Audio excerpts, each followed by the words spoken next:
Hanuman movie అయితే చూసి వచ్చాను భయ్య. ఏముంది మామ, ఒకటే మాటలో చెప్పేస్తున్నాను, కళ్ళు మూసుకొని మీ ఫ్యామిలీతోనైతే వెళ్ళిపోండి, ఎంజాయ్ చేస్తారు. నిజంగా చెప్తున్నాను. లిటరల్లీ విఎఫ్ఎక్స్ సీన్స్, అసలు ఇవి గ్రాఫిక్సా, ఇది రియల్ లాగా ఉంది కదా అని చెప్పేసి అసలు అంత రియలిస్టిక్గా ఉందనమాట. అసలు అవి గ్రాఫిక్స్ లాగే తెలియట్లేదు. అంత తెలియకుండా జస్ట్ 50 crores బడ్జెట్తోని ఇంతలాగా ఎలా తీసేవారు ప్రశాంత్ వర్మ. తోపు అసలు స్వామి, నిజంగా హ్యాట్స్ ఆఫ్ రా నాయన, ఎంత బాగా తీస్తాడు అనుకోలేదు నిజంగా.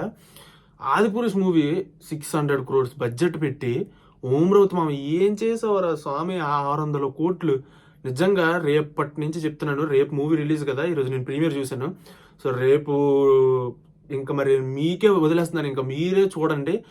ఇంకా ట్విట్టర్లో కానీ సోషల్ మీడియా మొత్తంలో ఓమ్రౌత్ని ఫుల్గా వేసుకుంటారు. మళ్ళీ ఓమ్రౌత్ పాపం మొదలవుతుంది మళ్ళీనే. సో అంత బాగుందన్నమాట. ఈ మూవీ వల్ల ఓమ్రౌత్ని వేసుకుంటారు, ఎందుకంటే ఓమ్రౌత్ పెట్టింది 600 కోట్లు, ఈ మూవీకి జస్ట్ 50 crores. విఎఫ్ఎక్స్ ఏముంది అసలు, మామూలుగా లేదు. క్లైమాక్స్ హనుమంతుడి సీన్ నిజంగా చెప్తున్నాను, ట్రైలర్లో మనకి చూపించింది చాలా తక్కువ. సో మూవీలో అయితే మాత్రం గూస్ బంప్స్ వచ్చాయి. నాకైతే మాత్రం అంత బాగా నచ్చింది ఆ సీన్, చాలా బాగుంది అసలు. అండ్ ప్లాట్ విషయానికి వచ్చేస్తే మీరు ట్రైలర్ చూసారు, ట్రైలర్ చూసిన తర్వాత కూడా స్టోరీ ఏంటన్నది మీకు ఆల్రెడీ ఒక ఐడియా వచ్చేసి ఉంటుంది. సో మన విలన్ కూడా సో పవర్స్ సూట్లు గట్రా అంతా మనకి ట్రైలర్లో చూపించినట్టుగానే ఉంటుంది. సో విలన్ మన హీరోని ఎలా కలుస్తాడు, కలిసాక ఏం జరిగింది, అసలు హీరోకి అసలు పవర్స్ ఎలాగ వచ్చాయి, హనుమంతుడికి హీరోకి ఉన్న సంబంధం ఏంటి, ఈ ఊరికి వాళ్ళ హీరోకి విలన్కి ఏంటి అసలు లింక్ అన్నది మనం ఈ స్టోరీ అయితే ఉంటుంది. సో చాలా అంటే చాలా బాగా తీశారు. కొన్ని మైనస్లు ఉన్నాయి. సో ఆ మైనస్లన్నీ పక్కన పెట్టియచ్చు, ఎందుకంటే అక్కడక్కడ ల్యాగ్ అనిపిస్తుంది. ఇంత ల్యాగ్ ఎందుకు అని అనిపిస్తుంది. బట్ మూవీ మాత్రం ఎక్సలెంట్గా ఉంది మొత్తం ఓవరాల్గా చూసుకుంటే.